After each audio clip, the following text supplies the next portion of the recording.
Shalom, brothers and sisters. Giving honor and praise unto the Most High, the Creator, the Maker of heaven and earth. My name is Yeshaya Yisrael, of the tribe of Dan of the nation of Israel. This particular presentation, brothers and sisters, is brought to you from Danite Publications. We do not claim to know everything, and we are open to constructive criticism. Brothers and sisters, as you can see, the presentation is based on the story of Solomon, part 4. My number, I can be reached at 908-587-4841. This is on the channels Mora Yeshaya History Lessons and Mora Yeshaya Torah Lessons. Again, brothers and sisters, we hope and pray that everybody is well and will be better. We are going to, brothers and sisters, apologize because this was intended to be started at 9:30 and it's now 9:45. So we want to apologize for the slight tardiness in this particular matter. And we asking you all to get your books, your pens, your pads, your paper, and to take notes, brothers and sisters, in this particular case. I am going to, as is the custom, turn off the matter of the camera, brothers and sisters, if we will. And we are going to pull up the PowerPoint, brothers and sisters, and continue in this particular manner and in this particular case. On a human level, giving due respect to my lady, Sarah Michaela of the house of Judah. Giving due respect to the brothers and the sisters who take out the time to want to hear what a brother is presenting, to help a brother in presentations and so forth and so on. We ask you all to subscribe to the channel, to comment, to like, and to share. If I can be heard well and people are in good spirits, please type in the number 4. If I can be heard well and people are in good spirits, please type in the number 4. Thank you for that. So, brothers and sisters, without any further ado, let us get into this particular matter. Giving honor to the Most High, we appreciate you all for tuning in the past presentations, and we appreciate the fact that you all subscribe to the channel. We ask you all to comment as well when the video is uploaded, so I can in respect subscribe to your channel. So here's the thing. If you leave a comment, brothers and sisters, after the video is uploaded, I'll be able to see the comment and give in due respect, one hand washing the other, be able to subscribe and follow your channel as well. It's not just about my channel and so forth. All right, so just want to point that out for reference purposes. In the story of Solomon, part 4, we will explain the history and philosophy of Solomon as a ruler and what happened to him at the end. It is something we can all learn from, and we hope and pray you all are well and will be better. So let us, brothers and sisters, without any further ado, continue in this particular matter. Thank you all for that. Story of Solomon, part 4. Here we see, brothers and sisters, the kingdom on a map regarding the lands in which Solomon had as far as where he had ruled. The children of Israel, for those who do know, was intended to have more land than they eventually did wind up getting. Now, when you go in your own time in the book of Kings, all right, 2 Kings chapter 10, pardon me, either 1 Kings or 2 Kings chapter 10, I believe it's 2 Kings, but I know one of them is in chapter 10, right? Where it says, brothers and sisters, that the Most High began to cut Israel short. All right, so in light of that, we want to sit there and go over this particular matter. The kingdom of Israel. Now we see that it was a united kingdom under Solomon, as it was united under David, as it was united under Saul in many, many cases. All right, so looking at it in that particular manner and so forth. So it was intended, brothers and sisters, for the Israelites to expand, not, like, no disrespect intended, some of the mentalities that a lot of our brothers and sisters have that says, I keep my circle small. That's something that I myself have stated. The issue, the negative with quote, keeping one circle small is that it can prevent growth. That doesn't mean that you accept everybody in your circle or in your circumference. But at the same token, when one, and I've been guilty of it myself, so I'm not here to try to castigate anyone about, oh, I keep my circle small and so forth and so on, as opposed to having a mentality and understanding or thinking of let us all come together. Let us all get this what it is. You understand? And so forth and so on. Once the children of Israel, brothers and sisters, began to sit there and multiply and grew, Deuteronomy chapter 19 or Deuteronomy chapter 20 talks about when you add 3 cities to these cities. Because it was not intended for the children of Israel to be marginalized. The Most High in the book of Hosea stated, I give you a king in my anger, take him away in my wrath. The only good, and this is not even the best, but the only good that came out of Israel having a human king is that other people began to sit there and document about such.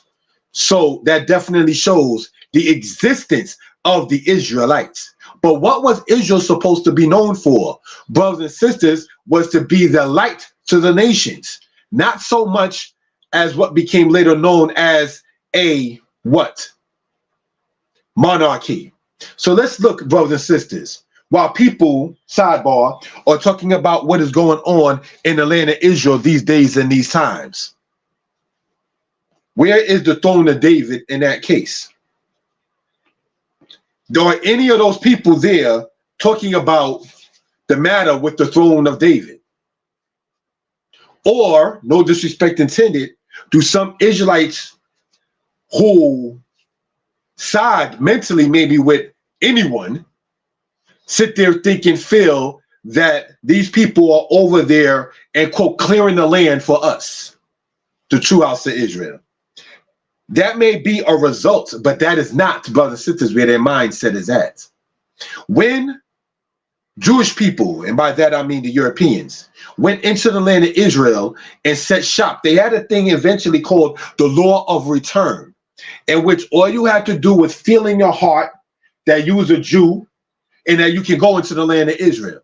As late as the 1980s, there was a thing called, on a commercial, come to Israel, come stay with friends. That used to be a commercial on TV. That's no longer the commercial on TV, brothers and sisters. When the Israelites left out of mainly Chicago and Detroit in the 1960s and settled in what later on became the land that where they was in was already Dimona, all right, under the leadership of, may he rest in peace, Ben Ami, the Jewish people changed the matter of going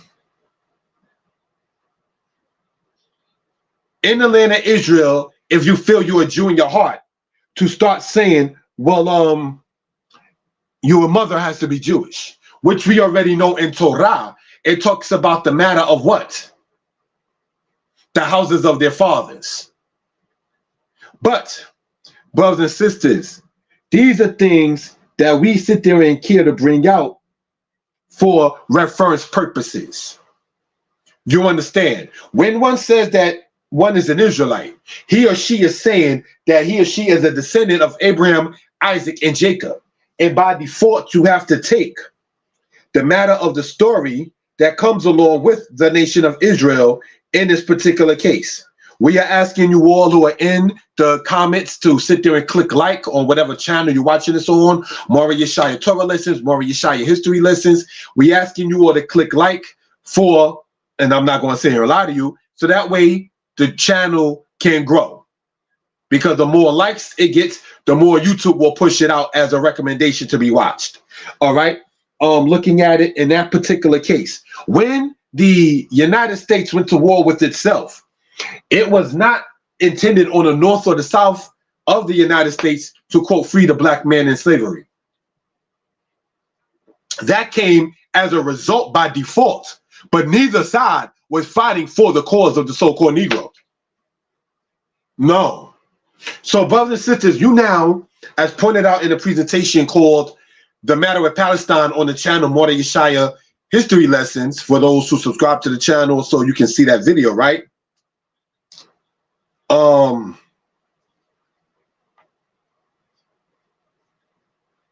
Neither one is thinking about that in your case.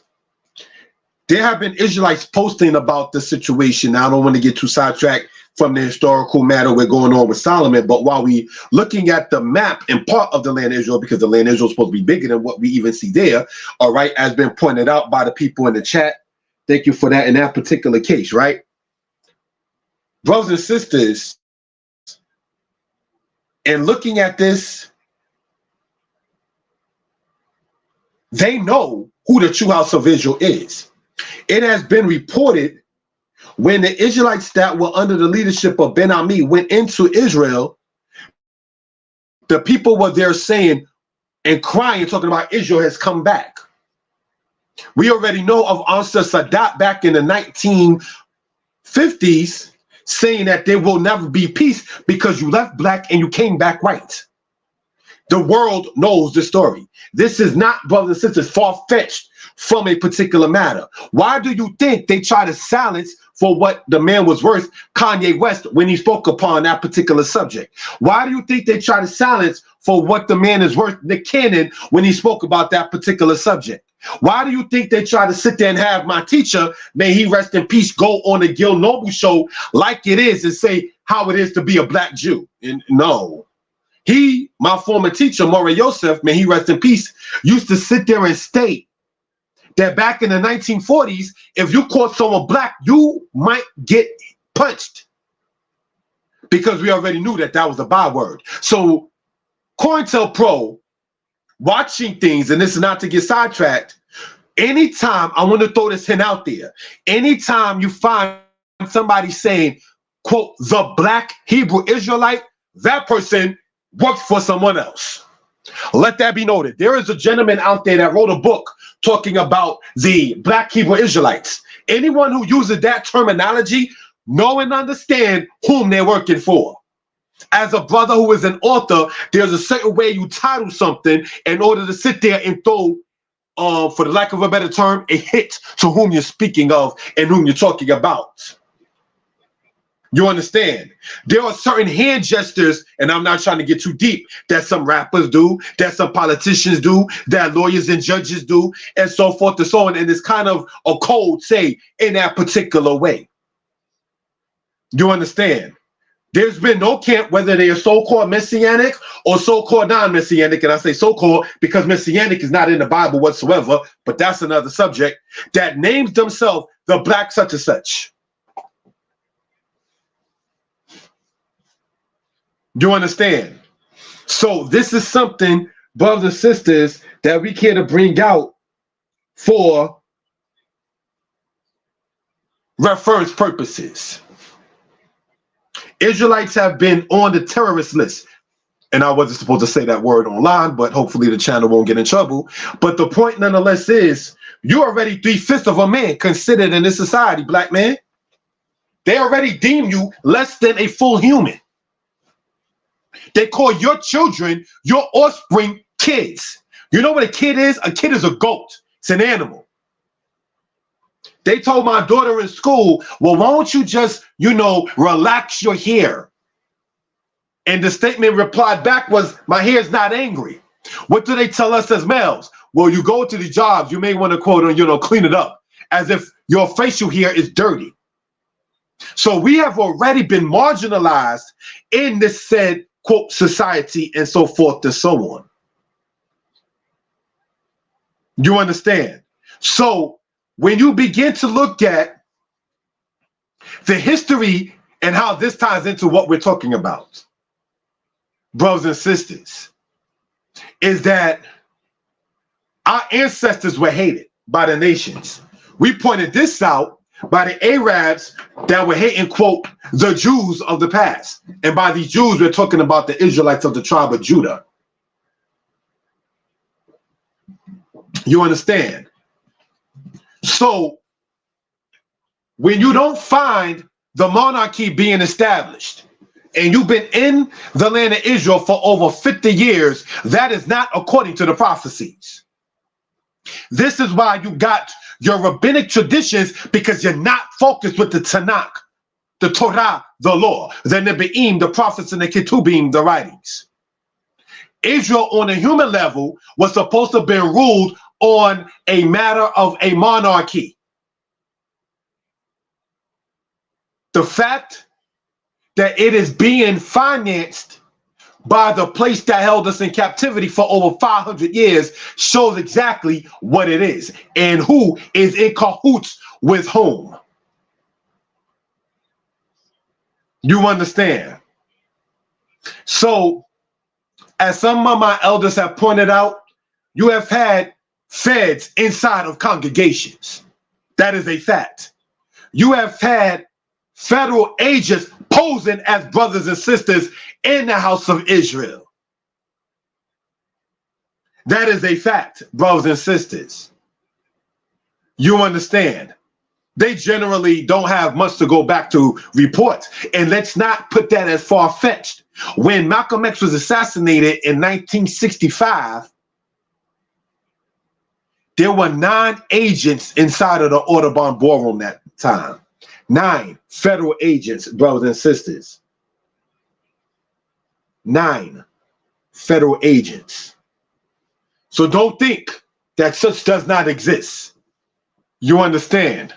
But the Torah in Deuteronomy, and then later on in the book of Joshua, teaches us that we're supposed to be strong and of good courage. So if you're bringing this word out, it may touch him or her. Because believe me, they watch the channels. Remember the idiot, the fool, that was up there talking about the crimes that he did, and then they eventually went and picked him up?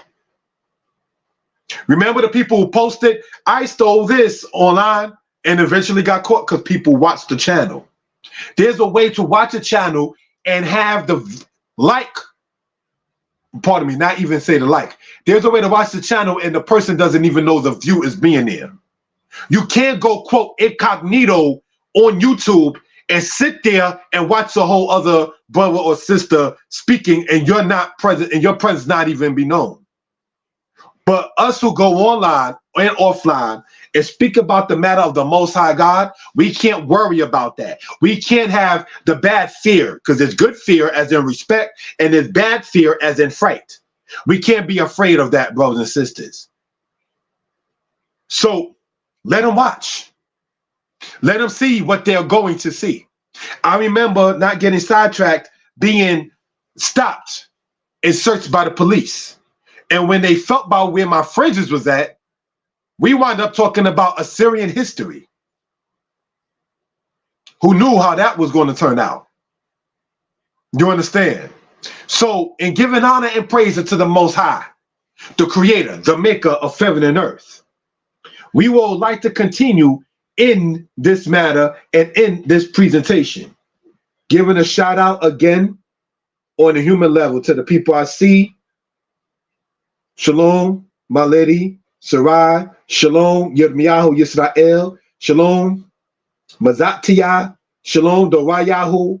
Shalom, brothers and sisters. Shalom, warrior Yisrael. Shalom, Yaret Yehuda. Giving honor and praise to Yah.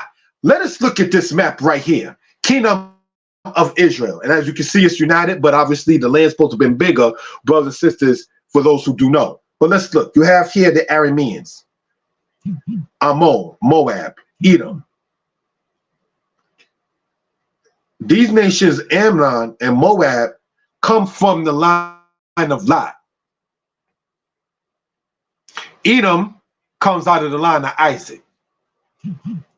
When I did a presentation, brothers and sisters, about the matter of Edom, there was a person who left a comment that said that Idumea was the Greek term for Edom and that the Romans and the Edomites were the same people. Those who state such, and I'm not trying to castigate anyone, that is incorrect, brothers and sisters. Idumea is the Latin or the Roman term for Edom. The Greeks had a name similar for the people of Edom. When you go in your own time, if somebody does care to cite the book of Joshua, chapter 90, where Edom and part of the children of Japheth became and made a league together. That does not mean that they became, quote, one people ethnically, because you still are what your father is. So if Edom comes out of the line of the Shemite people, and Kittim, where Alexander comes from the line of Javan to the people of Japheth, they're not the same people. The Medes and the Persians, as we've gone over in history, were one people as a kingdom. They were one people as an empire, but they were not one people ethnically. So no, Edom did not become, quote, absorbed into Japheth, no more than Israel fleeing into the lands of Ham become absorbed within the Hamites. And as we're going to go over, brothers and sisters, the tribe of Dan did not become absorbed within the other tribes, because you still are whom your father is. You understand? The teaching sidebar of saying the tribe of Dan is destroyed is in teaching that was promulgated because Dan shall judge, avenge his people as one of the tribes of Israel. In the book of Joshua, it says that Dan's son actually put to death Esau himself. After Esau, according to that teaching, put Nimrod to death. So if that be the case, and we see Jacob saying, Dan shall judge his people as one of the tribes of Israel. Dan shall be a serpent in the way, a horned snake in the path that bites towards the heels, so the rider falleth backward. Malachi 3 verse 6 is where we read, I, Yah, change not, therefore you sons of Jacob are not consumed. So anyone teaching that there's a tribe of Israel that has been destroyed is an incorrect teaching. All 12 tribes always existed, brothers and sisters. And we're going to go over that in this presentation. So let's look at this, if we will, right? The kingdom of Israel under Solomon. Next slide. Some related notes. Now, according to some, they're saying that this in the catacombs is how the people depicted Solomon. So that's why I use that picture. David went against the Philistines. David went against the Moabites. David went against the Arameans. David went against the Ammonites. David went against the Amalekites. David went against the Edomites. Solomon made friends with the Zidonians. Solomon made friends with the Egyptians. So this, brothers and sisters, is looking upon it in that particular case. All right? Actually, my brother Yirmiyahu, the New Testament doesn't say the tribe of Dan is destroyed. We're going to go over that particular matter in this particular presentation, because we get into the tribes of Israel and the organization that Solomon had. But I just wanted to point that out. The brother Dora stated, those thoughts about equating Edom with Rome is the Talmud Babli, meaning the Babylonian Talmud, but is not found in the early one, the Jerusalem Talmud. I have not found that, nor in the Mishnah. All right. Well, Edom did go over and spend time with Japheth. That does not mean that they became one people ethnically, as the brother there's pointed out. So just want to point that out for reference purposes. All right. So let's go over this particular matter right here. Remember the people in part that David went against: the Philistines, the Moabites, the Arameans, the Ammonites, the Amalekites, and the Edomites. Let's remember that and continue. Let's look.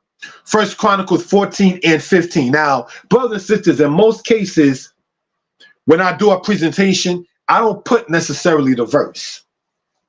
Why? I mean, just like the chapter, so he or she listening can read the whole chapter. See, what happens, I say, and it's not what I say, but what I've noticed, let me put it like that, is they who have the debate spirit will then turn around, what verse? No, read the chapter and learn something.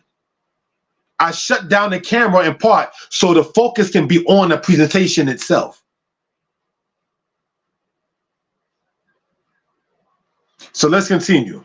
Now, King Hiram of Tyre sent messengers to Dawid and timber of cedars with masons and carpenters to build him a house. And David perceived that Yah had confirmed him king over Israel, for his kingdom was lifted up on high because of his people Israel. Then David said, none ought to carry the ark of Elohim but the Levites. For them hath Yah chosen to carry the ark of Elohim and to minister unto him forever. And David gathered all Israel together to Jerusalem to bring up the ark of Yah unto his place, which he had prepared for it. And Dawid, meaning David, okay, in this case, assembled the children of Aharon and the Levites, of the sons of Kohath. Now, this is what we're talking about. Kohath, brothers and sisters, means to congregate.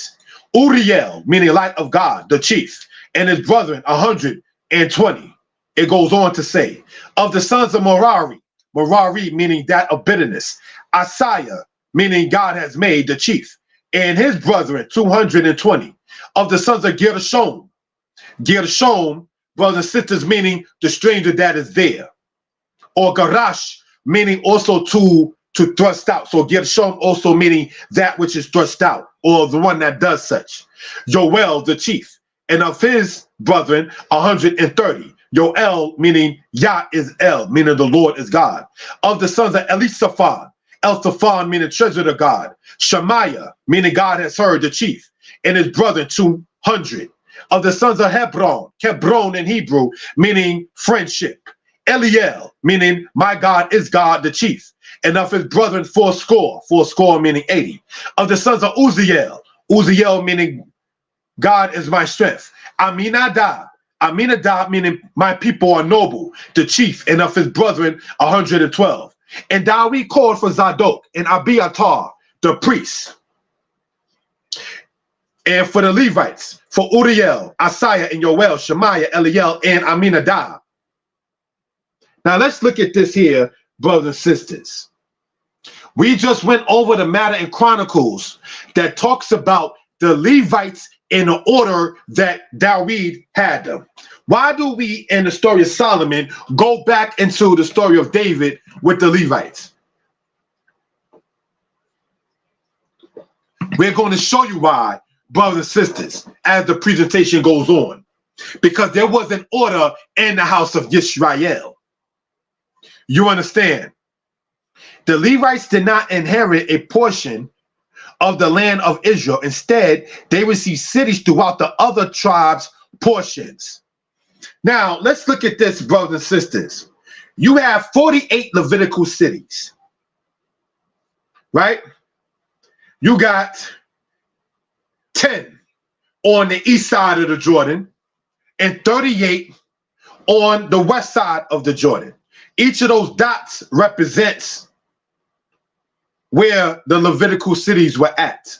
So the Levites, who were in part the doctors in Israel, the Levites who tended to the nation of Israel in spiritual matters as well, was throughout the land. What can we point out? Is that if the Most High is giving you a portion, do it. If the Most High is giving you something to do, do it. Make yourself available in that particular case. Make yourself being able to want to do it, to have the heart to do it. Deuteronomy 28 is where it says, because you did not serve the Lord thy God with joyfulness and gladness of heart. Two things to point out. When it says you shall fear the Lord thy God in Deuteronomy and in other parts, that fear in Hebrew is the word yareh. Now, the other fear is the word pakad, which means to be scared. Those are two different words. So if we are supposed to serve the Most High with joyfulness and gladness of heart, we also cannot be afraid of the Most High. Because see, the righteous fear Yah, the wicked are afraid of Yah. That's the distinction. The righteous fear him, the wicked are afraid of him. You understand? Never knowing what you are going to sit there and see on, quote, maybe the other side, as the saying goes. There's some brothers in the nation of Israel that sent me a link to a video that talked about, and in the video, the people was on YouTube going down into different parts of the earth and able to hear the people screaming out and so forth and so on. Who knows what exists in, say, that other side? Solomon spoke about that in Ecclesiastes chapter 12, where it says the spirit goes back to the one who made it, the creator of it, and the body goes back to the dust of such. So when you look at Abraham, Isaac, and Jacob, in many cases, they were comfortable with accepting the fact that they were leaving this earth. It wasn't like the situation, say, with the Rockefeller guy, who, I want another heart transplant, I want another heart transplant, I want another heart transplant, and so forth and so on. Who knows what this purple or person or whoever thought they was going to see, and so forth and so on. So these are things, brothers and sisters, we care to point out for reference purposes. Let's go on, if we will. Thank you. Some cities in art: Hazor, Megiddo, Gezer, Lower Beth Horon, Baalat, and Tamar. Those are 6 of the several cities that Solomon is noted for paying detail to, as far as constructing them, reconstructing them, and making it better. Gezer, brothers and sisters, was a city that the Canaanites was in, and that during the timing of Solomon, the king of Egypt gave that city to Solomon in regard with marrying his daughter. That's in the book of Kings. Now, if one's teaching was right in the past, that, brothers and sisters, would be the Pharaoh Thutmose I, who was the father of 2 daughters, brothers and sisters. One of them being the wife of Solomon. One of them being the wife of Solomon, who, according to other records, ruled in a place, brothers and sisters, called Somalia. That becomes important in what we're talking about. Hatshepsut, the queen of Egypt, was married to Thutmose II. Now, how does that tie in? In Israelite culture, we are told to not do the ways of the Egyptians. Thutmose II and Hatshepsut were brother and sister biologically. You should not marry or take to wife your sister, the daughter of your father or the daughter of your mother. That's why when Amnon did what he did with Tamar, Amnon had to go.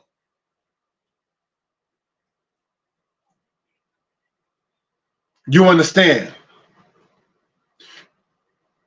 Inside of the culture of the Egyptians, it was not uncommon to see in their artwork or when they went up steps, nakedness was seen of them by the people. Exodus says, if you were to do an offering, the altar is not supposed to have steps on it, so your nakedness won't be seen when people look up. There was an order and establishment to certain things in that particular case. Do you understand? So, brothers and sisters, what you're seeing on the right-hand side, in part, is what they call the Solomonic artwork and what they found in archaeology from Hazor. and Gezer, saying that this would be the time frame of when Solomon was doing what his work was. Ezekiel, the prophet, spoke upon the matter, saying, your work shall be abolished. That may be the reason why, or quote, a lot of archaeology, quote unquote, has not been uncovered. But yet, it's still a lot that has been. Brothers and sisters, Israelites don't use archaeology to prove the existence of the house of Israel. We use prophecy. That's why you find Israelites always going to Deuteronomy, the 28th chapter. Now that's a story to connect for those who do want it. We're going over that as well. Brothers and sisters, it says the Canaanites were used to do the work as well as we will see Israelites as well. Let's continue, if we will. Notes and scriptures. During the time of Solomon, what was the grain lands in part became joined to the orchards and vineyards while under cultivation. This allowed the Israelites to be able to feed and give water to them who did trade. Israel, and being a light to the nations, there's nothing wrong with feeding people. So when you have somebody, unbeknown to some, that was being, for the lack of a better term, played on the camera, I am not feeding no African. So they're up there on the channel, for those interested, the Sinetta channel, and going back and forth on whether or not a Israelite should feed, quote, an African. I'm not feeding an African. But yet we talk about we the descendants of the people of the sons of Jacob. Jacob's son Joseph fed Africans. Those were real Kemetic people. Now people just, oh, they're black in the pyramids. That must be me too. Not saying that Egyptians weren't scattered as well. What I am pointing out, brothers and sisters, is that what?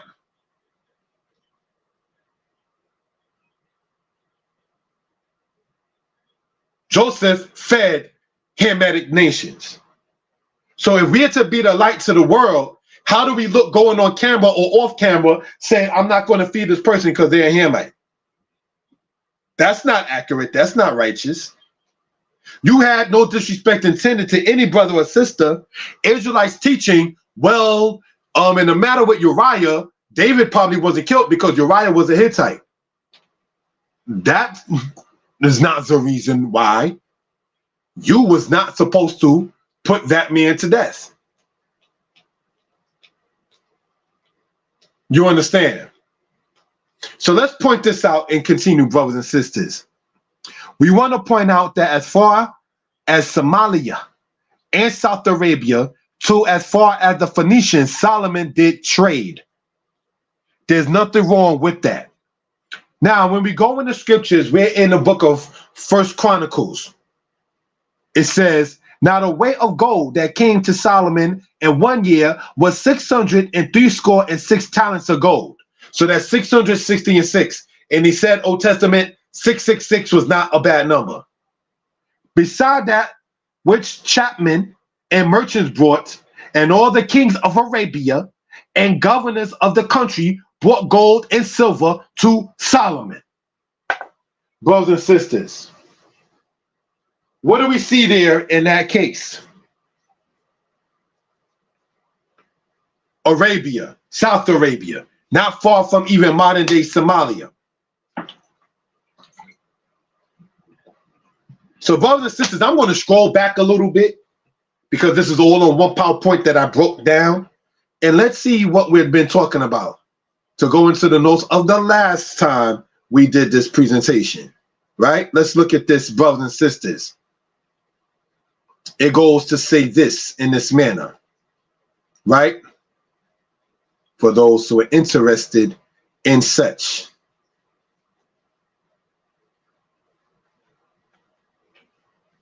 Thank you for that, brothers and sisters. Let's look at this, Josephus book 8. And we're going to read in part in that particular case, right? Asking you all to get your pens, your pads, your paper, and take notes. because we've gone over this before, but just want to, brothers and sisters, and go over for edification purposes, if we will. All right? There was then a woman, queen of Egypt and Ethiopia. She was inquisitive into philosophy and one that on other accounts also was to be admired. And it goes on and on and on and so forth and so on. Right? Now, what you're seeing on the right-hand side, from, quote, the Egyptian side, if you will, and I try to make sure I don't have the images or the, quote, gods in it, but the little one that you see there in the front of that on the right-hand side is the image of who they call Nefertiti. Nefertiti is the sister, brothers and sisters, of Hatshepsut, the daughter of Thutmose the First. Thutmose the First in the Egyptian records went against the Canaanites in the land of Gezer, which coincides and ties in, brothers and sisters, with what you see in the Book of Kings. This is why when we go over these kind of matters on this channel, these are the types of things we care to point out for reference purposes. All right? So we've gone over this before. Yes, please like, share, and subscribe. All right? In this particular matter, let's look. All right?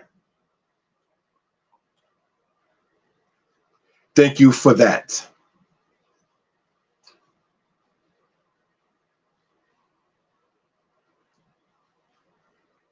First Kings 10, 2 Chronicles 9. Beside that, he had of the merchantmen and of the traffic of spice merchants and of all the kings of Arabia and of all the governors of the country. Now the weight of the gold that came to Solomon in 1 year was 603 score and 6 talents. That's as we pointed out earlier. Besides the chapmen and the merchants brought, and all the kings of Arabia and governors of the country brought gold and silver to Solomon. Now, brothers and sisters, looking at this slide right here, we mentioned Arabia. We mentioned the fact, citing Josephus, that the woman ruled in Egypt and in Ethiopia. For those into secular history, quote unquote, if you will, which is not to be treated secular as if it's bad or contaminated or not good. Nefertiti being that woman that First Kings chapter 3 talks about. So the 18th dynasty of Egypt coincides with the timing of Solomon, king of Israel. And when they say that Thutmose the First did what they call a expedition, it means going to war against the people of Gezer, as the Book of Kings talks about. Brothers and sisters. So as the brother Raya who pointed out, yes, it is referred to as what? International trade. Gross.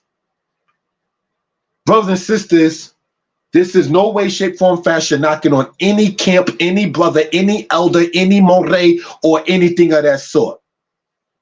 But when we talk about it, Israel, we don't have nothing. We can't do this. What do we do? When you only meet the day and mainly meet on the day and what you're told to do no work, you're not going to get certain things accomplished. Because see, even in the laws of the Shabbat, it says in Exodus chapter 20, verse 9, you shall labor and do all your work. But if you only come together the time in which you cannot do work, then what do you expect to happen? Over the course of 1 year, 2 years, 1 decade, 2 decades. The old Israelite congregations used to have stores in which they would sell things after Shabbat. The old Israelite congregations had whole apartment buildings, brothers and sisters, where they used to rent out to only Israelites. And sadly, like the kingdom of Solomon, that fell. We don't want to continue that kind of matter, brothers and sisters. All right? So let us continue in this matter. Thank you. Now, this is what is called the highway or the King's Highway. where they did trade, as the brother pointed out, international trade. In part coming out of Egypt through the Sinai.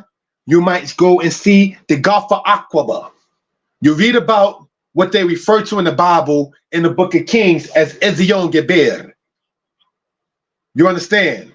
That right there, again, is where the people used to have the ports or the ships to go out. Go around what they call the Horn of Africa and go as far as Tarshish. Tarshish, brothers and sisters, is Spain.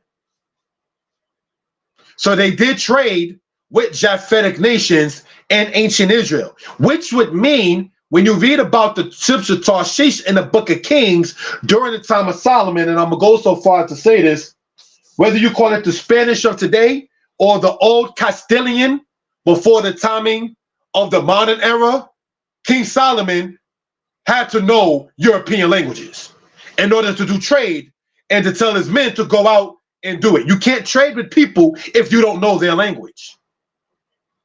This is the celebration today in America, what they call Veterans Day, right? In Vietnam, my dad, may he rest in peace, was in Vietnam. You might have in a platoon one person who may have known Vietnamese. That probably wasn't the wisest idea when fighting in someone else's land. You understand? In order for Solomon to have trade, as the book of Kings talks about, with the people of Tarshish, and Tarshish, when you go into the book of Josephus, talks about how they established themselves in the land of Cadiz. C-A-D-I-Z.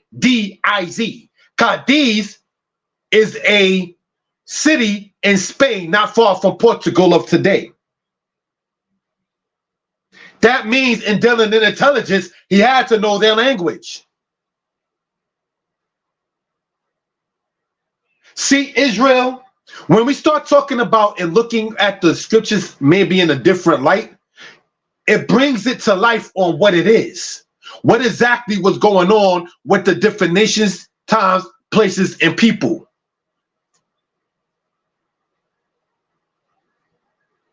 You understand? Ancient Israel was not primitive as people will try to teach you even in college. Let's go on. Notes. We want to remember that Solomon was born into royalty and was the son of a man who was a warrior. Most parents want better for their children than they had. Hence, we see why Solomon, peaceful, the meaning of his name, would have such a man. Or I meant to say have such a name. David had more wars than Solomon did. Let's go on. El, meaning God, spoke to Solomon in the city of Gibeon, which we noted is a Levitical city. Gibeon is a Levitical city. You read the Levitical cities in Joshua chapter 19. The temple of the future that we see in Ezekiel chapter 40 is similar to the temple that Solomon built. The alliances that Solomon had with other nations began to be foul for him when he took on the worship of their gods. See, that's what you were not supposed to trade. You wasn't supposed to sit there and start worshiping their God, Israel. One thing to do trade, one thing to do commerce. It's another thing when you got Baal images inside of your places. That's totally different. That's what you're not supposed to trade. Next part. Sources and scriptures, 2 Chronicles chapter 8. We would like to point something out. We asking you all who are in the comment section to continue to click like, share, and so forth. Thank you for that, brothers and sisters. The Phoenicians, as discussed, were in business with Solomon. They, along with the Israelites, did trade as far as West Africa. Source, a book called The Phoenicians by George Rawlinson. Why do we want to point that out? Because the Phoenicians, as we pointed out in the presentation on the channel Mortar Yeshaya History Lessons, there's a video called African or Hebrew Diaspora. And in it, a brother expounds upon the matter what happened with the time of Solomon to the time of Ahab. Solomon having business after David having business with the Phoenicians, we just read that in the scriptures when it says Hiram, king of Tyre, the people of Tyre were part of the Canaanite nations from Zidon, Z-I-D-O-N. Now, the unusual part about this word Zidon, as some say in English, right, means, believe it or not, arrogant. That's what Zadon or Zidon in Hebrew means. In the Canaanite tongue, it may have a different meaning. Just as much as Jezebel, the wife of Ahab, was a Hamitic woman. Isabel in Hebrew is not what it means inside of the Zidonian language. It has two different meanings, even though it's a similar sounding of such. You understand? David defeating the Philistines was a help to the Tyre people because it allowed them to be able to have commerce and trade. I got that from a book called The Phoenicians by Mark Woolmer. And in 2 Chronicles 8, then went Solomon to Ezion Geber, as we just spoke upon, and to Elot at the sea side and the land of Edom. So brothers and sisters, let's look back, if we will, right here, right? We see here, just read in Chronicles, about, brothers and sisters, the land of Edom right here. We want to circle that, if we will, right? With the pen. No, I'm not saying make it red because Edom means red. It just happens to be that way.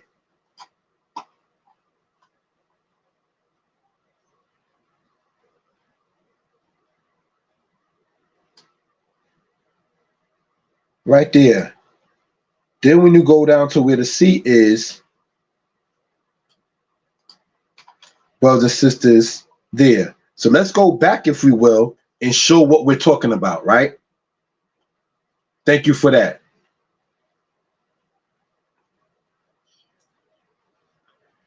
This is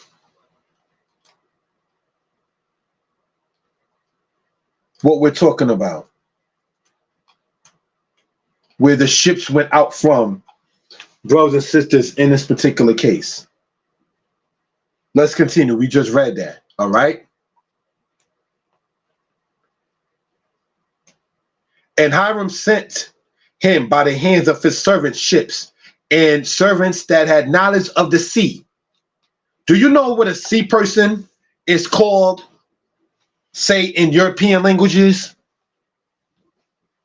A Moor, M-O-O-R. Do you know how to say Moor in Hebrew? M-O-O-R. You know, some brothers and sisters claim Moors. Do you know how to say Moor, M-O-O-R, in Hebrew? That word? Menahel Oniyah. What does Oniyah mean? Ship. S-H-I-P. Menahel Oniyah is the word translated as navigator of the ship. So when we see right here, brothers and sisters, in 2 Chronicles, line upon line and precept upon precept, how it all connects. And Hiram sent him by the hands of his servants ships and servants that had knowledge of the sea, which we'll call Moors, right? And they went with the servants of Solomon to Ophir and took thence 450 talents of gold and brought them to King Solomon. That's what you call balling in today's time. See, trade prevents being, no disrespect intended, broke. Abraham, Isaac, and Jacob were not what you call today broke. Laban knew that. That's why Laban wanted to do everything he can to keep Jacob around. And the children of Abraham, Isaac, and Jacob is a commodity to the society. Why do you think they don't want to get rid of us? There is a thing, and it's not to talk business on Shabbat, right? Called Temu, T-E-M-U. It's a Chinese East Asian ran company. Why do they sell things marketed to black people? Because black people, our people, are the biggest consumers. They know this. We used to be the biggest businessmen. People like Solomon, much after him, Mansa Musa, for those who know that history, and so forth and so on. Right?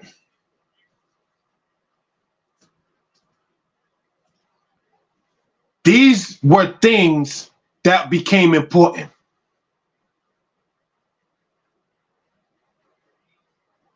Exodus tells us that the Most High flowed wisdom and understanding into the people that built the Ark of the Covenant.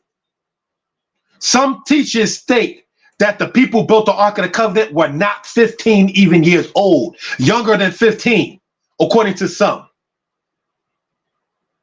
Stop stifling the children. If Saul didn't sit there and was okay with David going out, then what? Stop stifling the children. Stop saying stay in a child's place, because when they turn 30 and don't have, and it's getting a little different, and this is why I respect the kind of mother that I had. You understand? Because when your Ima, mother, and Abba, father are not there, but you told them stay in the child's place all their life, then how can they ever grow? Remember, Israel was what? Supposed to grow. Deuteronomy 19. When you get 3 more cities, Joseph was, for the lack of a better term, I would say the prodigal son of Jacob. I'm not sleeping with Potiphar's wife. I'm going to run from this woman. No disrespect. Judah did not know who he was sleeping with, not knowing that that was his daughter-in-law, who was not his daughter-in-law because she was not married at the time. See the difference in character with Joseph? Psalm says that the Most High sent a man before them in the land of Egypt, even Joseph. You couldn't send somebody like Reuben who goes away from the well instead of staying there and trying to protect his brother. You can't send Simeon and Levi because they make treaties and then break their word. You can't, you're making yourself a liar. That's not good. And when the sons of Jacob did what they did with the sons of Shechem, it says after Levi and Simeon did it, their other brothers went and took the spoils of the city. So what you did was break your word and then go and pillaged. Jacob saying, this is not how Abraham Isaac was teaching us how to do. You're making me look stink in the eyes of the nations. Israel is supposed to be the light to the nations. You come with a different God. They're supposed to see you and say something is different. You understand?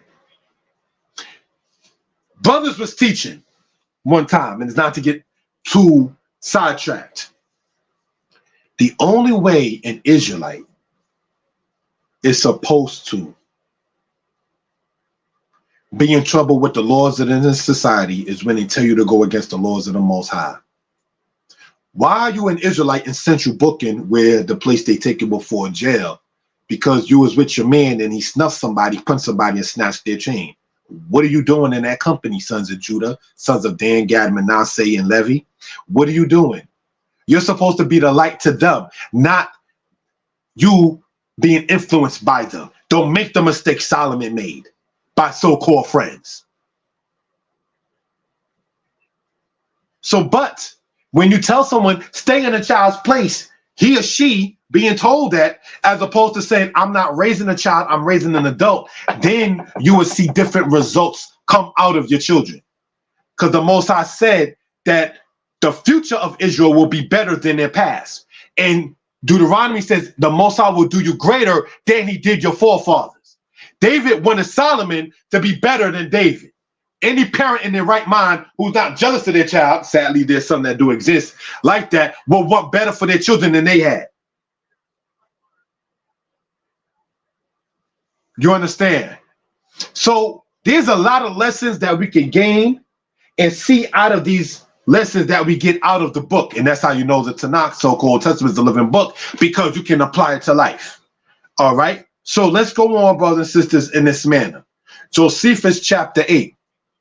Now the weight of the gold that was brought him was 666 talents, not including the sum that was brought by the merchants, nor what the Toparchs and kings of Arabia gave him in presents. He also cast 200 talents of gold, each of them weighing 600 shekels. He also made 300 shields, every one weighing 3 pounds of gold.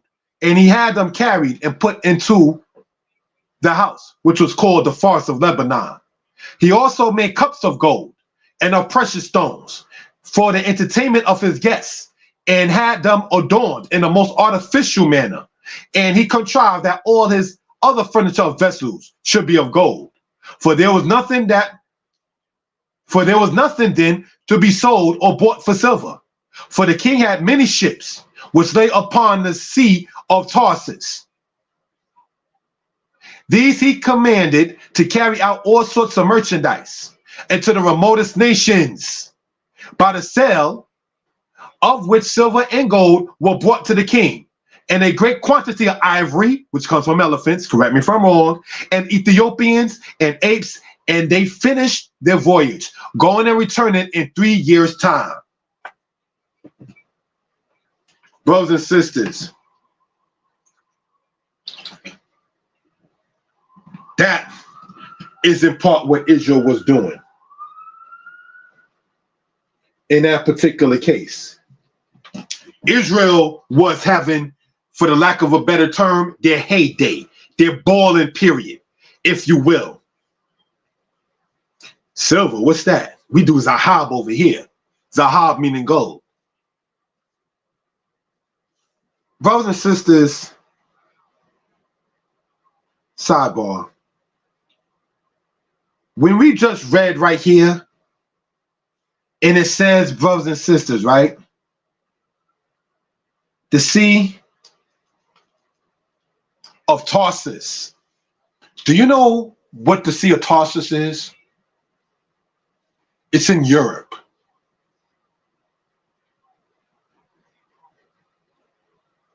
Tarshish is Spain.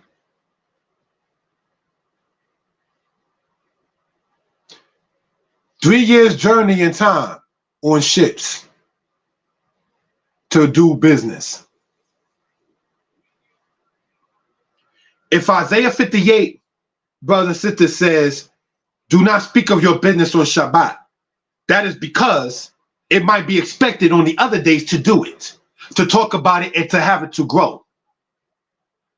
To truly quote, you shall labor and do all your work. Put your initiative in your work in. Stop stagnating the people who respect you. Stop worrying if they don't be like Jeroboam. We're going to get into another time. The people's heart going to go back to Rehoboam. So I'm going to just, kowtow and give the people what they want, even though I know it ain't good for them. Jeroboam, we find out later, was just, I need to just keep the people. So I'm going to sit there and do wrong, but just as long as the people are around me, That's not the qualities of a good leader. A good leader leads you in the right direction, not caters to the people. You understand? So, brothers and sisters, let us continue in this manner. 1 Kings 11.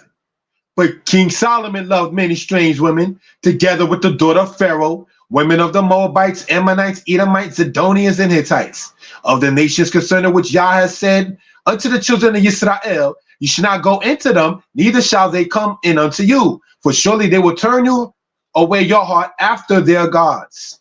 Solomon cleaved unto these in love. And he had 700 wives, princesses, and 300 concubines, and his wives turned away his heart.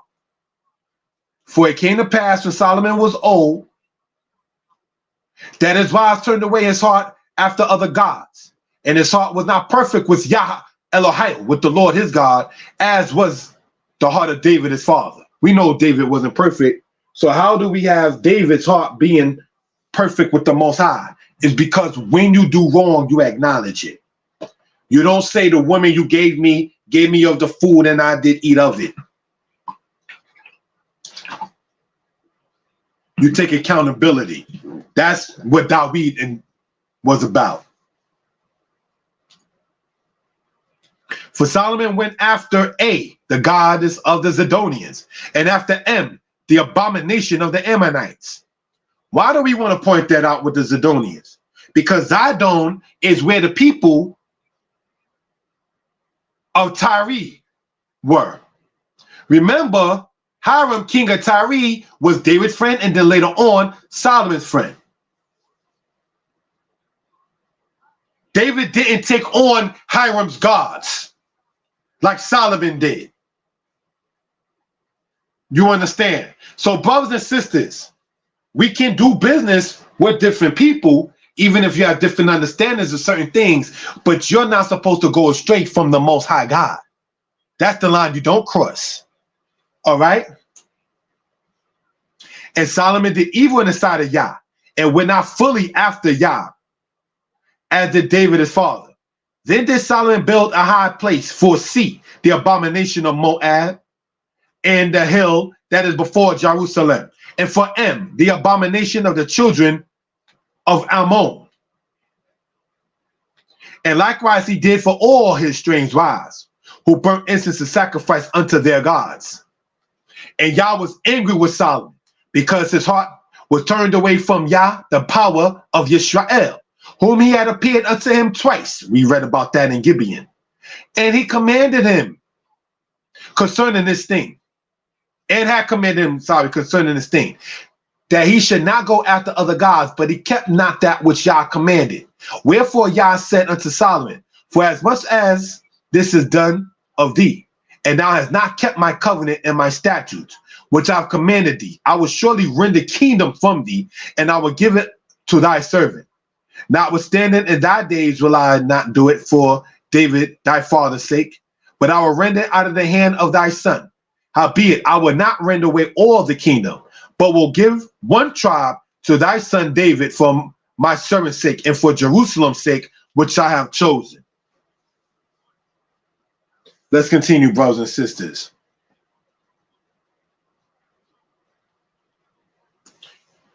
During the reign of Merneptah, we see the Anastasia Papyrus 6, and it speaks of the tribes of Edom being they who left Egypt. This is dated to the timing of the 19th dynasty of Egypt, this being after the exodus of the Israelites and the 13th dynasty of Egypt. All right? Why does that become important? Two reasons. One thing we want to point out is that sometimes in ancient Egyptian stuff, they will put their names of a pharaoh upon other people's documentations. That's one. So that's something we pointed out.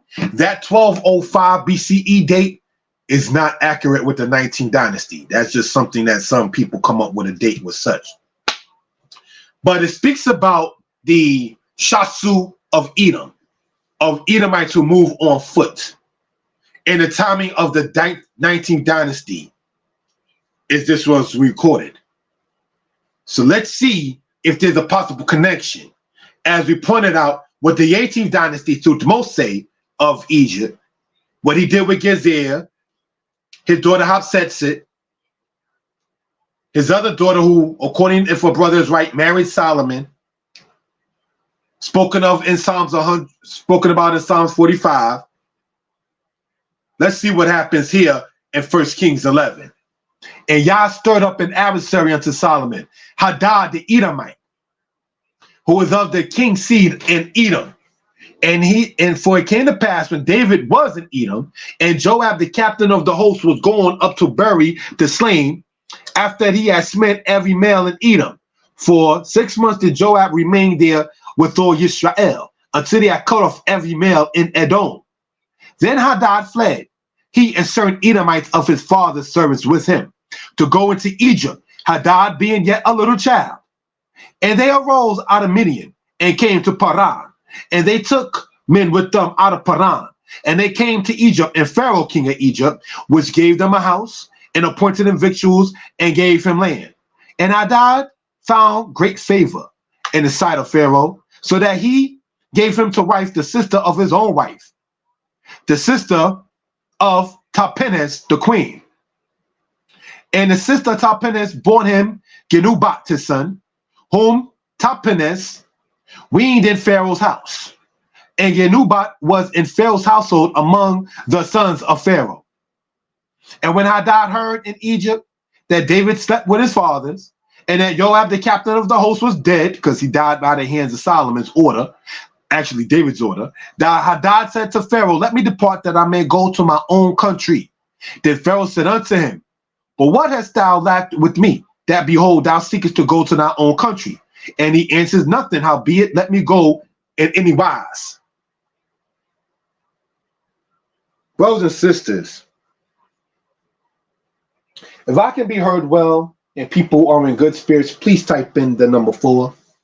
If I can be heard well and people are in good spirits, please type in the number 4. What do we want to point out, brothers and sisters? We showed an Egyptian writing talking about they of Edom who move on foot. Now, that may not be in the same timing of Dynasty 19.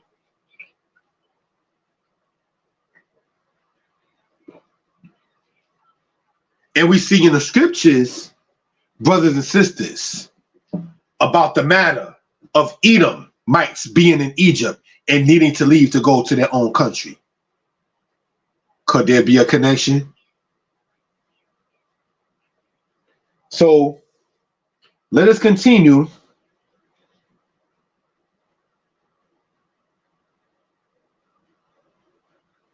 I'm being asked by the brother Dorayahu, do I think that Hadad, son of the king of Edom, relied on the political connections that his father had with the king of Edom that he went to? I believe that, yes. That he relied on the political connections. Yes, to answer that. Thank you for the question, brother. And Jeroboam, the son of Nebat, an Ephratite of Zereda, Solomon's servant, whose mother's name was Zeruiah, a widow woman, even he lifted up his hand against the king. And this was the cause that he lifted up his hand against the king. Solomon built Millo and repaired the breaches of the city of David, his father. And the man Jeroboam was a mighty man of valor.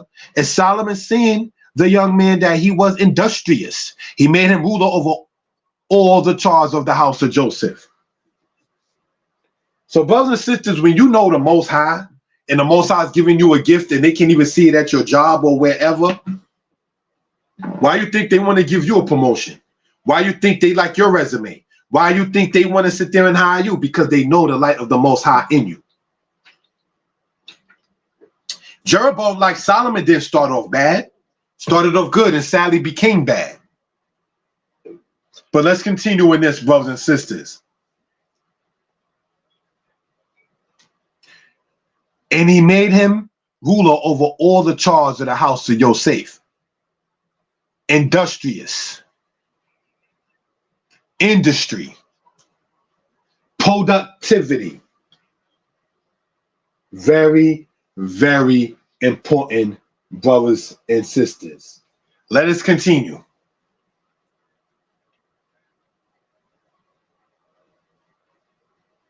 And it came to pass that when Jeroboam went out of Jerusalem, that the prophet Ahiah, the Shalomite, found him in the way, and he had clad himself with the new garment.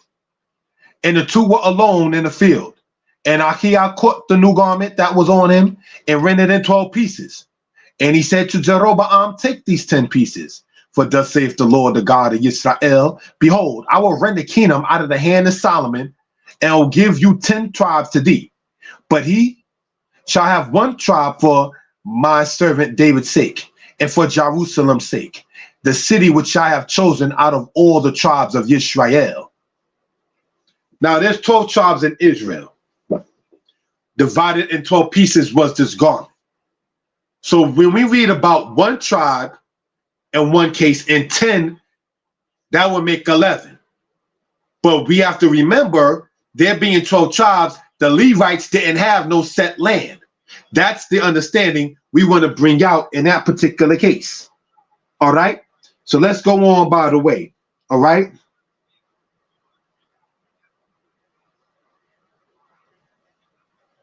And Jeroboam intentionally worshiped false gods. Yes, he did. But when you say, brother, and I don't mean to be confrontational, warrior of Israel, not necessarily Solomon. Anyone who worships a false god when you know the Most High, certainly like Solomon did, that's intentional. You can't accidentally worship a false god. See, in Israel and Israel, right, in Deuteronomy, it says, Shema Yisrael, Yod-Heh-Wah-Heh Eloheinu, Yod-Heh-Wah-Heh Echad. Hear, O Israel, the Lord our God, the Lord is one. Certainly Solomon around the priest Zadok. Certainly Solomon around Benaiah, the son of Jehoiada. certainly Solomon, the son of David, seeing and being born into a dynasty.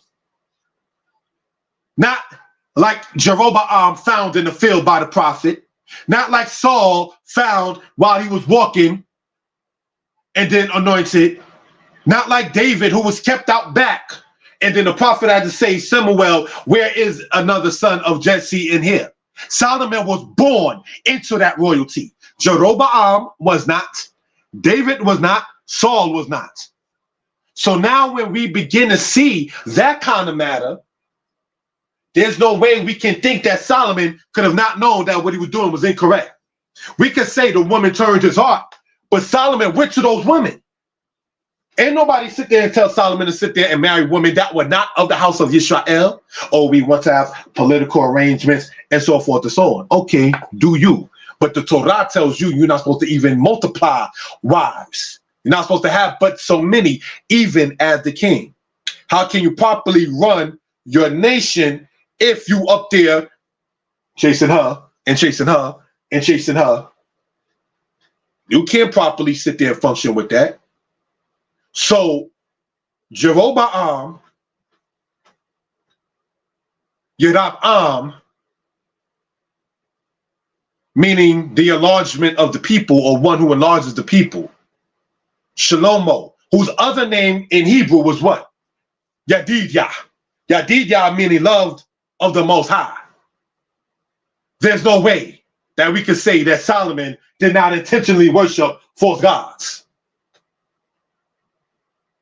Again, we just read here in Kings that Achiah the prophet found Jeroboam in a field.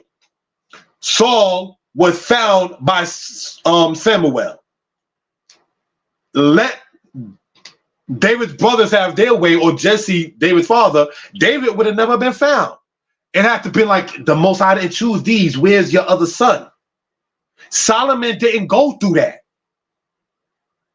He didn't go through having to be found. Like Saul was found. David was found. Jeroboam after Solomon was found. Solomon was born royal. Born with the best education Israel has. And this is why biblical scholars say that the Hebrew that Solomon used is the highest vocabulary. Whereas, no disrespect, Isaiah the prophet, he said, I am in the midst of unclean lips. The vocabulary that you see in the Hebrew in Isaiah and the vocabulary you see in Solomon's Proverbs is two totally different kind of words. Case in point, happy is samak in Hebrew. Dots means rejoice. Sas, like I say, Shabbat sas, means glad or happy. Do you know the Hebrew that Solomon used in Proverbs 8?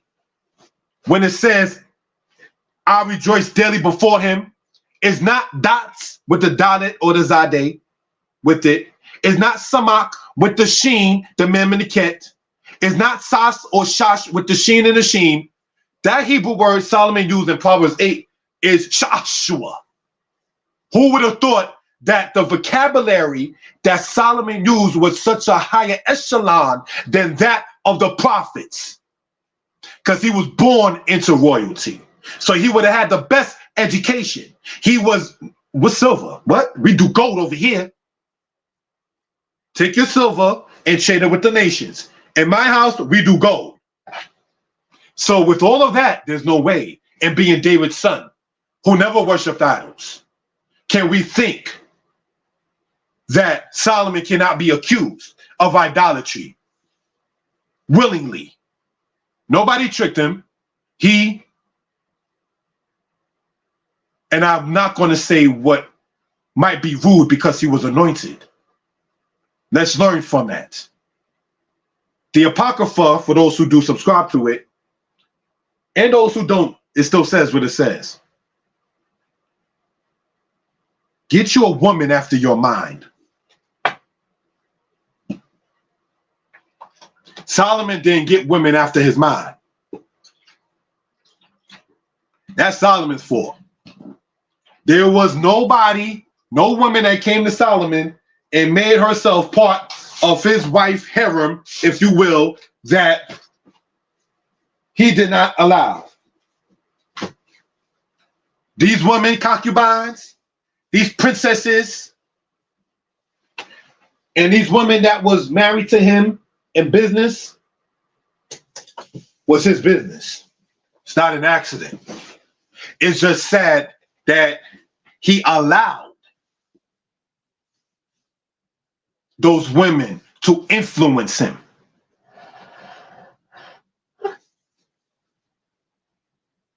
So let's continue in this manner right here.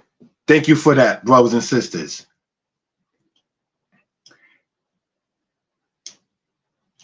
Because they have forsaken me and have worshipped A, the goddess of the Zidonians, C, the god of the Moabites, and M, the god of the children of Ammon, and have not walked in my ways to do that which is right in my eyes, and to keep my statutes and my judgments as did David his father.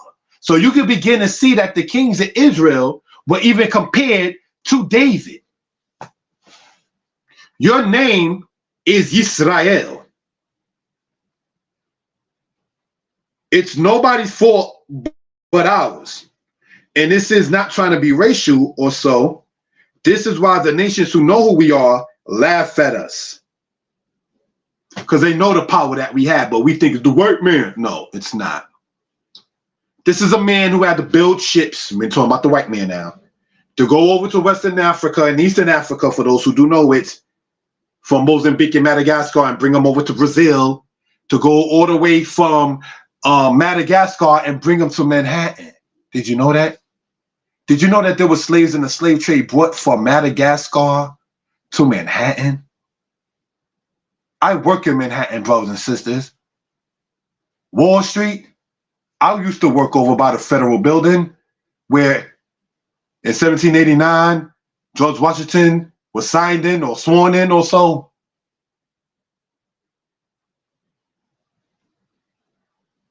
That's why they, knowing our strength, laugh at us when we sit there and say, we as grasshoppers in our own sight. We got to take accountability. That's what is not wanted. You read the Willie Lynch letter, for those who do read it or did read it, right? Willie Lynch, have created a new thing. You put the man behind the woman is scared.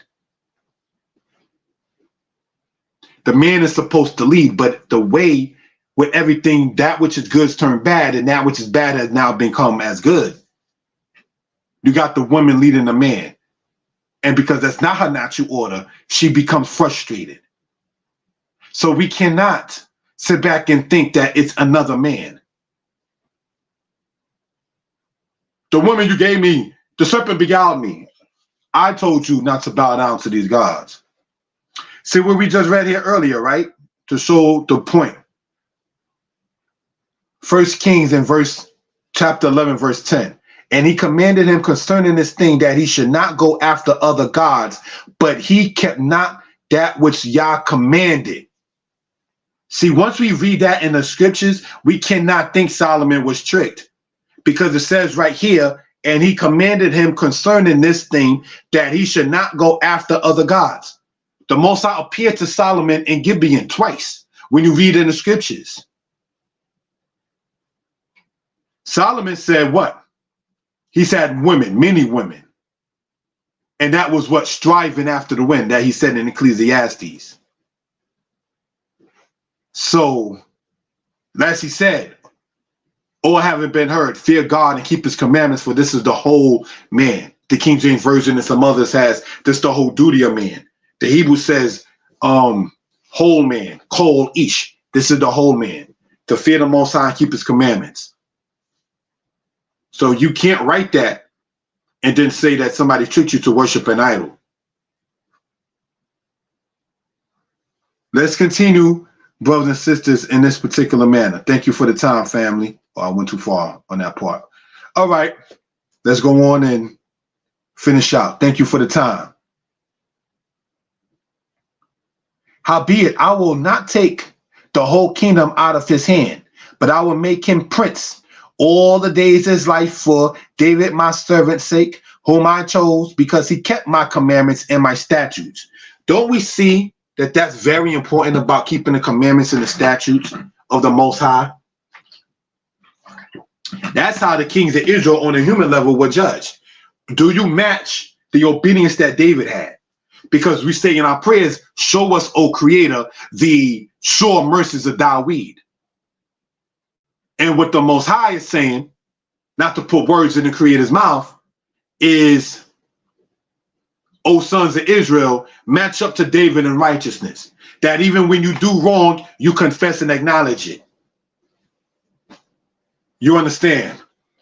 So hopefully the point of that was understood. All right? Brother, you're saying Jeroboam was worse. How can, I want to ask this. How can anyone who worships idols be better or worse than the other? If I can see your comment. And I appreciate that. From what I'm saying, brother, you're saying Jeroboam was still worse. That's why his death was worse than that of Solomon. Brother, I say that, or elder, because I don't know exactly what I'm talking to. If we read and believe certain things we read, Isaiah was sawed in half by King Manasseh, according to some. So this is not who was better at worshiping idols or who was worse to do it, because once you can do something like worship the work of one's hands, that's an abomination before the Most High. See, when Israel worshiped the golden calf, if I can be heard, well, and people in good spirits, please type in the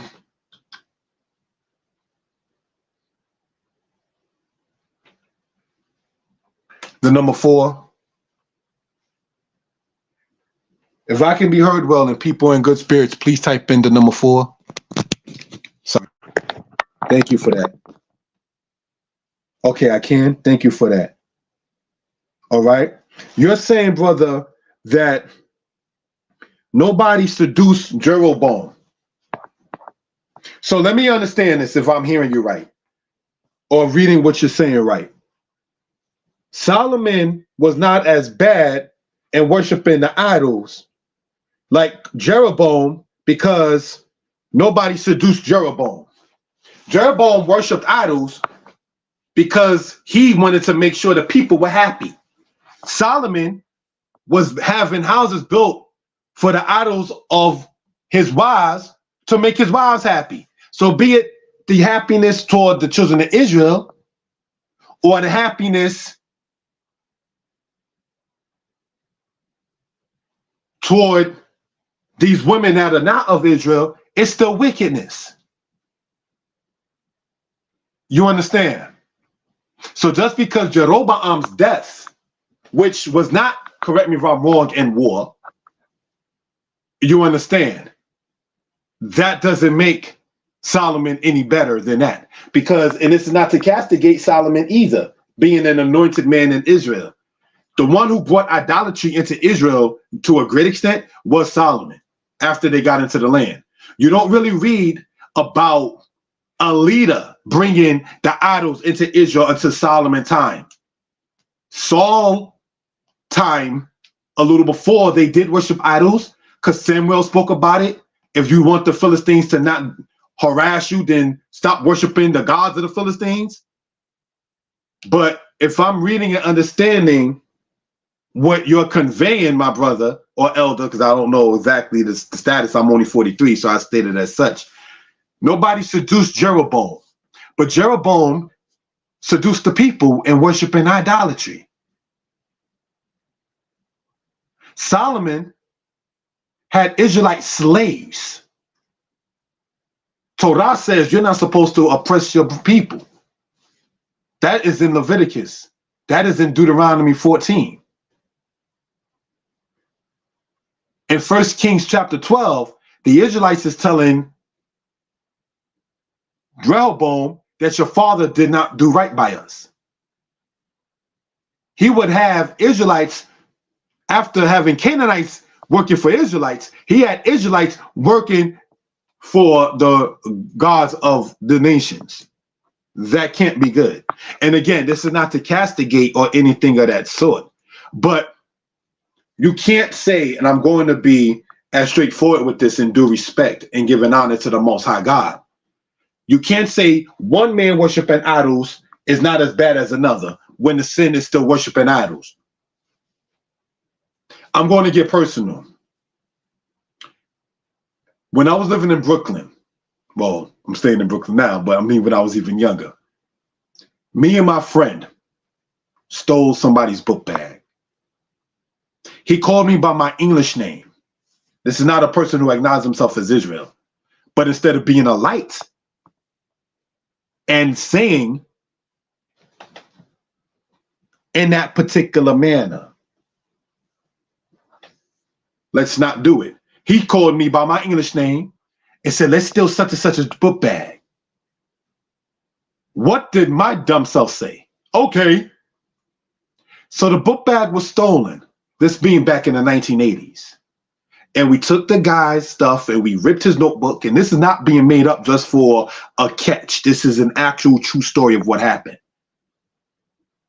And we threw it down the incinerator. We took his glasses and we broke them. And we threw that down the incinerator. I get to school the next day.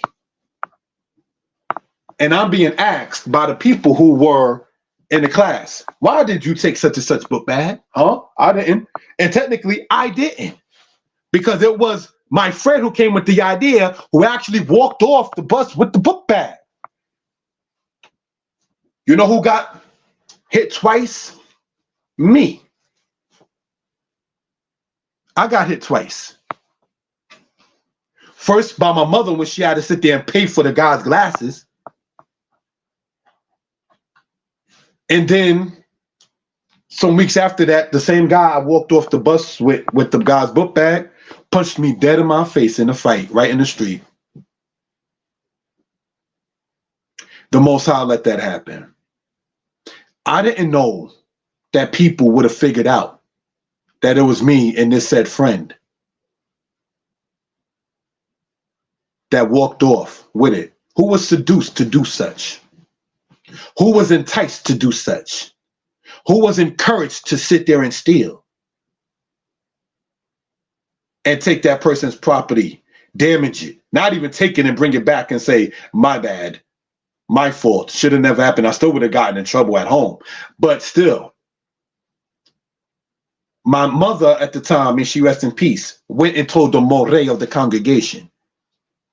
We in there on Shabbat one time, and he looks right at me, and as I hate the term looking dead at someone, say right at me instead of dead at me, and says, we got to have dialogue. So now all the other children, I'm 8 years old, is now looking at me like, what you do? Yes, like the brother pointed out, guilty by association. I was supposed to say, nah, let's not take his book bag. And let maybe this said friend, and it's not to castigate him, say, man, you weak. I'll be weak maybe today, but it beats the crying from the spanking from my mother. And it definitely beat the fact that that same guy who came up with the idea of stealing the other guy's book bag was the one who punched me in my face after that spanking, because him and I had problems. The Most High let that situation happen like that. You knew good and well you were not supposed to do that. You understand? So now bringing it back, taking it from what personally happened in my life to a situation that we talk about Solomon being enticed. I need to be shown in the scriptures. Maybe it could be put up in the comments. Maybe we can do a presentation and talk about this particular matter, share the link, whatever channel and so forth, and due respect. Maybe because I'm teachable and it's not trying to be funny or anything like that. Where was Solomon enticed and not as bad, according to the scriptures, for doing what he did in that particular case?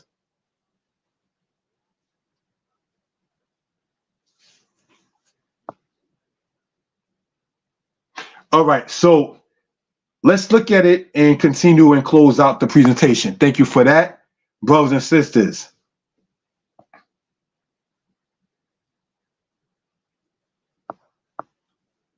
First Kings 11.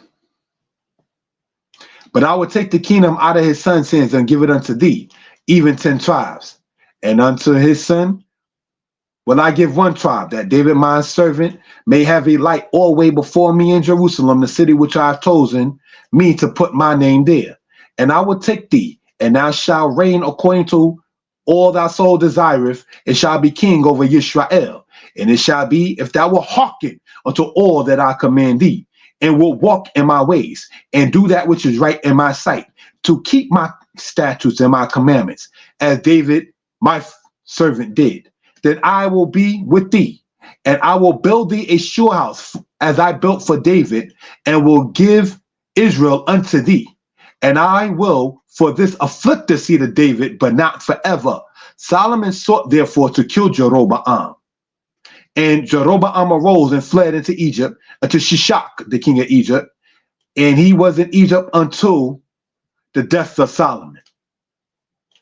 And the rest of the acts of Solomon, and all that he did, and his wisdom, are they not written in the books of the acts of Solomon? And the time that Solomon reigned in Jerusalem over Israel was 40 years. And Solomon slept with his fathers and was buried in the city of David. And Rehoboam, his son, reigned in his stead.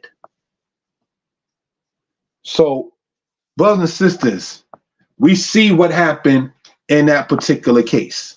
And giving honor and praise unto the Most High, and closing out this presentation, we're going to read these scriptures here, brothers and sisters, and close out. Read the portions here. Deuteronomy chapter 10, verse 8. Thank you for that. If everyone is well, and if you can hear me well, please type in the number 4. Thank you for that. If I can be heard well and you're feeling well, please type in the number 4. Thank you for that. Deuteronomy chapter 10, verse 8. At that time, Yah separated the tribe of Levi to bear the ark of the covenant of Yah, to stand before Yah to minister unto him, and to bless in his name unto this day. Joshua chapter 14, verse 1. It goes on to say here, Joshua 14, verse 1. And it says, and these are the countries which the children of Israel inherited in the land of Canaan, which Eleazar the priest and Joshua the son of Nun, and the heads of the fathers of the tribes of the children of Israel distributed for inheritance to them. By lot was their inheritance, as Yah commanded by the hand of Moshe, for the 9 tribes and for the half tribe. For Moses had given the inheritance of the 2 tribes and the half tribe on the other side of the Jordan, which is on the east side. And unto the Levites he gave none inheritance among them.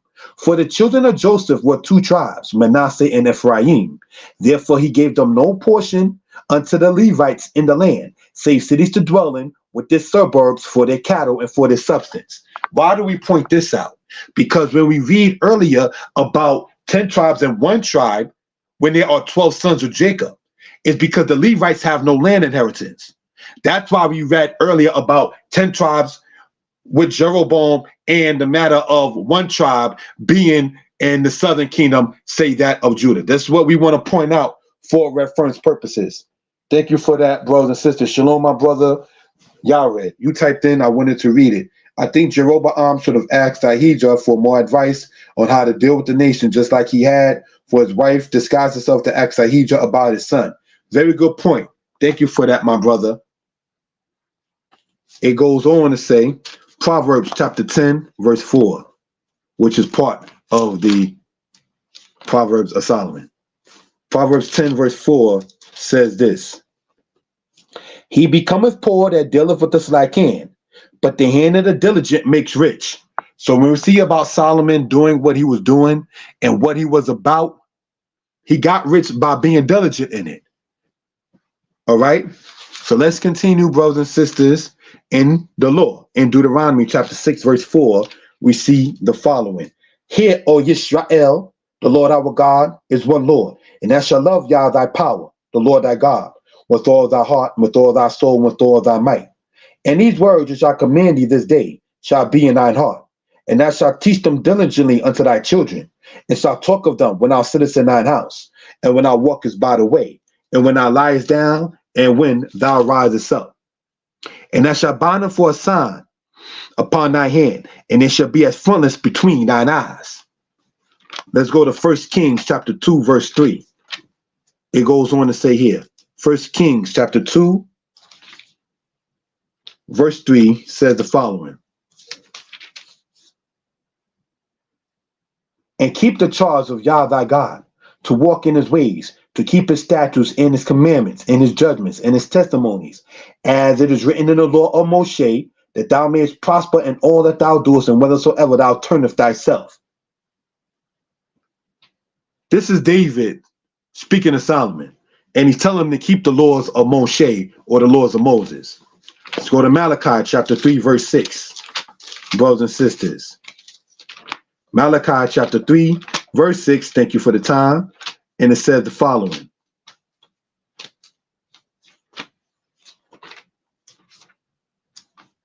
The last book in most cases in the King James Version of the said Old Testament. Malachi chapter 3, verse 6 says the following. For I am Yah, I change not. Therefore ye sons of Jacob are not consumed. Now, I put Malachi 3:23, but it's going to be read in the King James Version that I have here, that most have. Chapter 4, verse 4.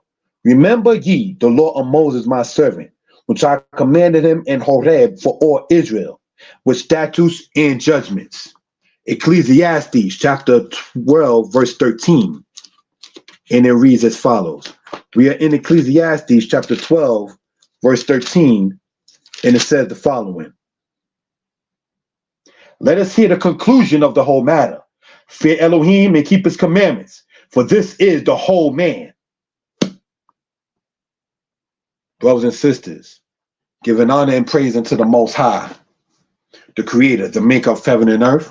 We ask you all to like, subscribe, comment, and share. We hope and pray that everyone is well and will be better. Brothers and sisters, this is brought to you from Danite Publications. Subscribe. We are asking you to the channel. Comment, like, share, hopefully. As always stated, everyone is well and will be better. All right? We can be reached at 908-587-4841. Future presentations. Greece and the Bible, November 14th. So, we are Africans, but not Israelites? ? November 17th. From Kemet to Compton, Part 4, November 19th.